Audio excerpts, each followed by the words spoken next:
Ryan, a career day at the plate, 3 for 3, a double short of the cycle. What was going on for you? What did you like at the plate today? I think the preparation leading up to this game, just not having a midweek, we were able to focus on this weekend. And I think just the approach and the mental side was just, it all clicked with the coaches.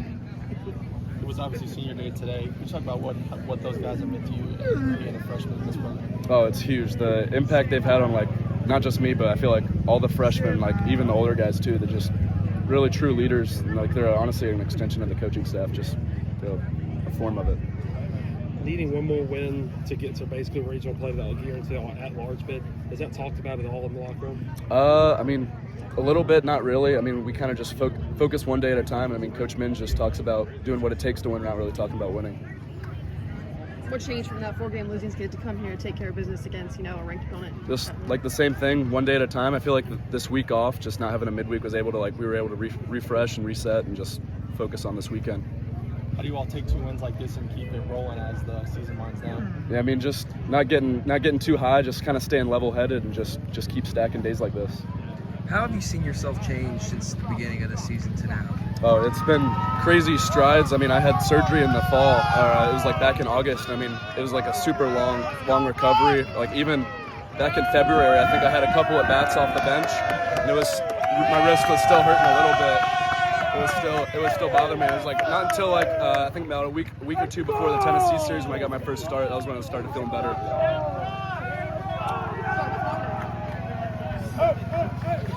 You obviously had a good day at the plate, but you had a lot of activity in right field today. Yes, sir. As well. You made a couple of nice plays out there. For sure, yeah. That was probably the most action I've seen out there. Especially just a little bit new to the outfield. Only played it in high school a few times, but they got me out there a little bit in the fall, and I was able to just kind of prepare myself just to get out there. The regular season's not over yet, but what have you learned about this group and just the way you guys respond, I think we're really bought into what this place is about and this program and just all the stuff that Coach Minge preaches. I think just everybody's bought in.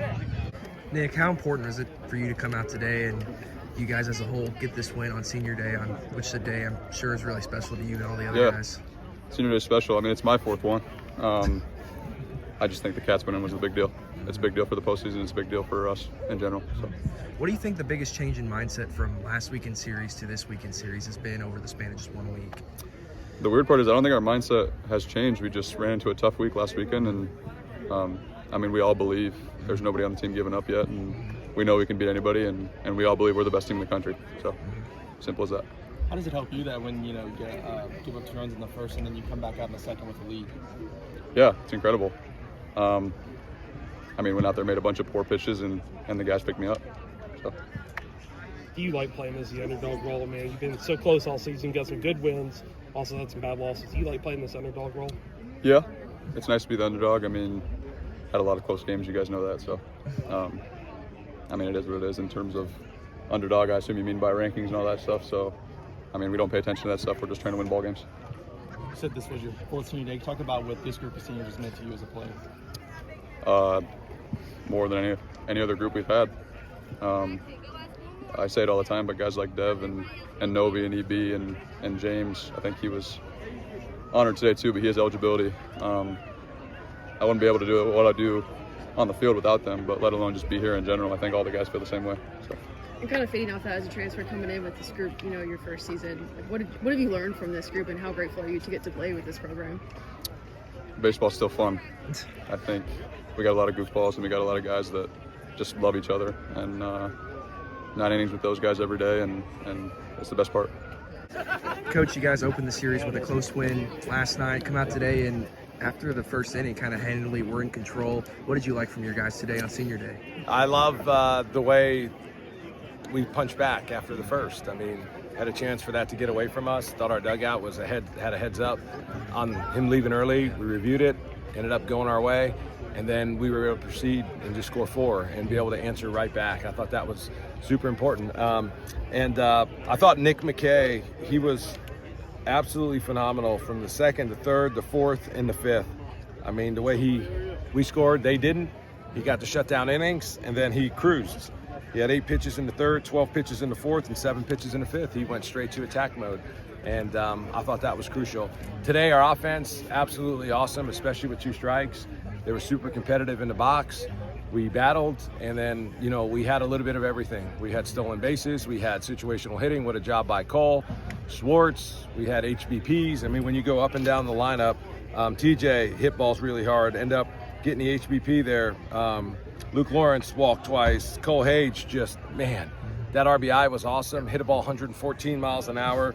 James McCoy was all over the place like he normally is. I mean, Caius led off the inning with the base hit. Great at bat there. I thought Schwartz was phenomenal. Had the RBI base hit, and then he got the bases clearing, you know, double. Absolutely great. And Griff, up and down. Devin Burks got things going, stolen base, the walk. Thought our defense was awesome. You go around the whole field, I mean, and guys all made great plays. Caius made a diving play. TJ made an awesome play to end the fourth on the big hop coming in. Schwartz ran the ball good to more left, more right center. Then he ran the ball good there. Griff ran the ball down, saved 2 runs. Cole Hage ran the ball down. I mean, Devin was phenomenal behind the plate with the pick off. I mean, saved a run. It was awesome. And then, you know, I thought Niall getting that out was huge, and then Ewok was fantastic. I know that was a lot of talking for one easy question, but just so many good things and by so many good players. And then obviously you say so many good things. And wins, all wins feel good, but this one on senior day, how good does it feel to get that win on senior day, and what does this senior class mean to you? Yeah, the senior class is special. We had an opportunity before the game to recognize them. We recognized our 4 guys that are graduating and getting a degree first, and, you know, just told them no one will ever be able to take their degree away from them. That's forever. And I give, you know, those guys a lot of credit. I asked anyone, are you the first one in your family? And they said no, that their families had done it, and they just keeping the legacy going. I told them, just if you don't have a degree doesn't mean you can't be successful, but they started something and they finished it, and they're to be commended for that.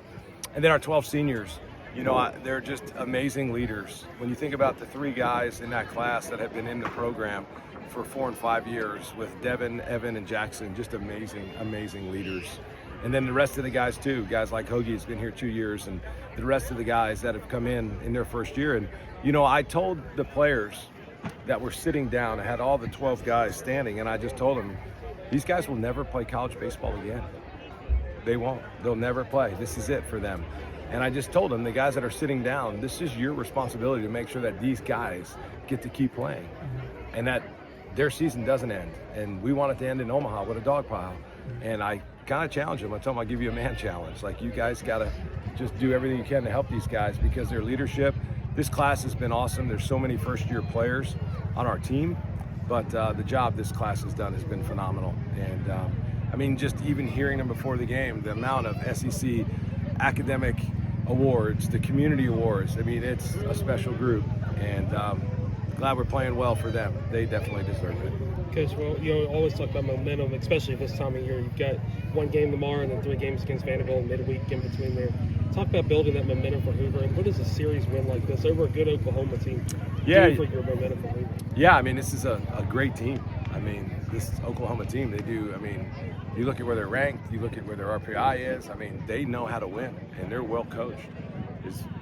So for us to have a series win, I think anytime you're looking at trying to build your resume and everything else, I mean, you want to be able to say, especially down the stretch, that you have series wins. So all wins in the SEC matter, and this team just keeps fighting. And I, you know, even last week, I just told them, I love the way they fight. They're committed, they're all in, and they're playing with some freedom, and it's been fun to watch. But series wins are crucial, and they're not easy to come by. So you need to keep it going. You've talked about how so many of these guys have waited for their opportunity. What can you just, as the regular season starts to come to a close, what can you speak on this group and just the way they respond? Yeah, you know, there's been games like last night where early in the year we were losing those games, and this team has figured out and finding ways to win those games now. And I always say this, like, when we're going through the season, I say this all the time, we need to experience everything. You need to experience rain delays, you need to experience being down and coming from behind, you need to be experience blowing a lead and then charging back, you need the extra inning win, you need all these experiences. And because this is such a new team, they haven't had all those. But I don't want to say never, we've experienced everything, because we haven't. The second you say that in the game of baseball, you will be humbled. but we've had a lot of experiences, and that's how you grow, and that's how you build on. So this team continues to fight. They continue to kind of play with freedom. I think that's so important. And when you've kind of been through the valley like we have before, I think it's so important that you just keep going and keep moving. And they're attacking, and I told them we're going to keep charging. We're going to keep charging. Can you talk about Ryan's maturity as a freshman who's came in and out of the lineup and just embraced a lot of different challenges just in his first season of college ball? Yeah, he's super talented. And one of the things about Schwartz is he has this unbelievable ability to just like love the moment and just to be chill and calm. Like, he's uber competitive, but he's like super poised. And it's like, I've been super impressed with his ability to have normal conversations throughout the game, like normal. And you know what? A lot of times when I talk to him, I feel like I'm talking to somebody who's older, you know? We've had to work on his comedic timing because, man, is he funny. And but when this guy focuses and he pays attention, there's so many things he can do on a baseball field. I mean, he can catch, he can play the outfield, we saw that. He's got an arm strength, he can steal bases, he can hit home runs. He's just super talented. And he's waited his turn, you know? And you know, one thing we haven't talked with him is like he had surgery in the off season and just waiting for him to get healthy. And about a month and a half ago, 2 months ago, he started taking BP and smashing balls. Like, the stadium can't hold him. That's how much power he has. But to his credit, he just kept working and working and working and trusting and believing and taking balls from left, right, catching, do it all. And so I'm super happy for him because he's waited his turn, he's taken advantage of it, and he can impact this game in so many ways. And I mean, think about this, like, this guy didn't even play yesterday. We didn't even play him yesterday. We played the matchup with Carson, and we have a lot of good players. And you know what? Their opportunities are coming, and they're taking advantage of it, and it's been good. Another guy that's adapted is Ethan Walker. He went from the rotation to the bullpen to kind of all over the place. Talk about how he's kind of, his confidence doesn't seem to have wavered at all, and he's had some of his best outings recently. Yeah, I had a really cool conversation with him not too long ago. Might have been earlier this week, and I just thanked him. I just said, your maturity has been unbelievable. To start out in the rotation, then we move you to the bullpen, then we move you to the midweek, and then we move you back to the bullpen this week, and all he's done is just be ready for his moment, just like the rest of the guys, and he's embraced it. Like, he could have easily pouted, whined, complained, make excuses, which we don't allow, we don't do that. But to his credit, like, I mean, he's just done everything, and I'm just like thrilled for him to be in that moment with the game on the line and to do what he did. And our guys respect him. Like, right there at the end of the game, I mean, in our team meeting, I mean, they're barking at him, calling him a dog, like, and he is. So he's been great, huge weapon for us, and another job and another guy that Coach Roselle has really helped, and they've meshed and they bonded, and it's going well for us.